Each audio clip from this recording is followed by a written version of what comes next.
मध्य प्रदेश के गृह और स्वास्थ्य मंत्री डॉक्टर नरोत्तम मिश्रा ने एक प्रेस कॉन्फ्रेंस की, जिसमें उन्होंने सरकार के आगे की रणनीति के बारे में जानकारी दी है। इस दौरान मंत्री नरोत्तम मिश्रा ने बताया कि प्रदेश सरकार सभी मजदूरों को रोजगार देगी और इसके लिए कोई नहीं रहेगा बेरोजगार, सबको देंगे रोजगार नाम से एक अभियान चलाया जाएगा। मुख्यमंत्री शिवराज सिंह चौहान 22 मई को इस योजना की शुरुआत करेंगे। साथ ही डॉक्टर नरोत्तम मिश्रा ने यह भी कहा कि गौशाला सरकार की प्राथमिकता होगी, हर पंचायत में गौशाला का इंतजाम किया जाएगा। इसके अलावा नरोत्तम मिश्रा ने अपनी प्रेस कॉन्फ्रेंस के दौरान कई और भी जानकारियां साझा की हैं।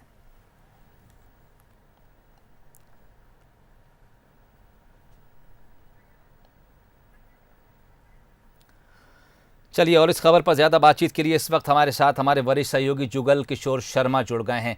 जुगल, वो तमाम बयान हमने सुने, उसमें सबसे महत्वपूर्ण जो बातें हैं, केंद्र की तरफ से आर्थिक पैकेज का ऐलान कर दिया गया है, लेकिन अब उसको अमली जामा पहनाने का जो काम है वो राज्य सरकारों के जिम्मे है। और मध्य प्रदेश अब इसमें तेजी लाकर ये दावा भी कर रहा है कि निर्देश आने से पहले मध्य प्रदेश वो पहला राज्य बन गया है जिसने तैयारियों का पूरा खाका तैयार कर लिया है।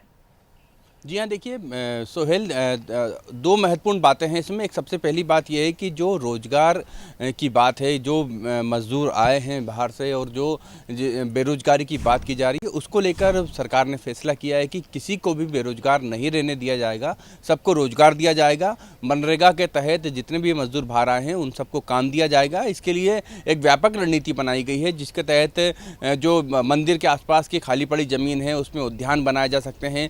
उद्यान बनाए, मजदूर जो बनाएंगे उनका जो पेमेंट है वो सरकार करेगी। इसके अलावा तालाब निर्माण का कार्य है वो भी सरकार उसका निर्माण करा के देगी। गौशाला खोलने का भी जो भी मजदूर वहाँ काम करेंगे उसका रुपया भी सरकार ही देगी। तो एक तरह से सरकार, एक हम ये कह सकते हैं कि गौशाला निर्माण हो, तालाब निर्माण हो, उद्यान निर्माण हो, ये सब निर्माण संबंधित जो भी समिति होगी या जो भी धार्मिक स्थल होगा उसका जो भी पुजारी होगा वो उसकी देखरेख करेगा, लेकिन निर्माण कार्य जो है वो सरकार करके देगी। इससे ये होगा कि जो मजदूर आए हैं उनको रोजगार मिलेगा, उनको भुगतान होगा, तो इससे उनका जो बेरोजगारी है या फिर हम ये कह सकते हैं कि जो आर्थिक स्थिति खराब है उसमें सुधार होगा। दूसरा सबसे बड़ा फैसला लिया गया है कि अब ग्लोबल टेंडर नहीं होंगे, यानी कि कोई भी सामान मध्य प्रदेश में अब विदेश से नहीं खरीदा जाएगा।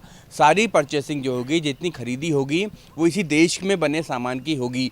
जो आत्मनिर्भर का और लोकल के लिए वोकल होने का जो एक नारा दिया था प्रधानमंत्री नरेंद्र मोदी ने, उसी को मध्य प्रदेश सरकार ने आगे बढ़ाया है। उसमें ये कहा गया है कि जो चीज़ें इस देश में बनती हैं वो चीज़ें वो मध्य प्रदेश सरकार उन्हीं को खरीदेगा, ना कि बाहर से खरीदेगा। उदाहरण के लिए आप ले लीजिए कि अगर कोई स्वास्थ्य विभाग में कोई ऐसी मशीन है या ऐसा कोई उपकरण है जो भारत में जिसका निर्माण होता है, लेकिन अभी तक वो विदेश से खरीदा जाता था, लेकिन अब जो भारत में जिस चीज़ का निर्माण होता है उसको ही खरीदा जाएगा। मध्य प्रदेश सरकार उसे ही खरीदेगी, ना कि विदेशी कंपनी से कोई माल खरीदेगी।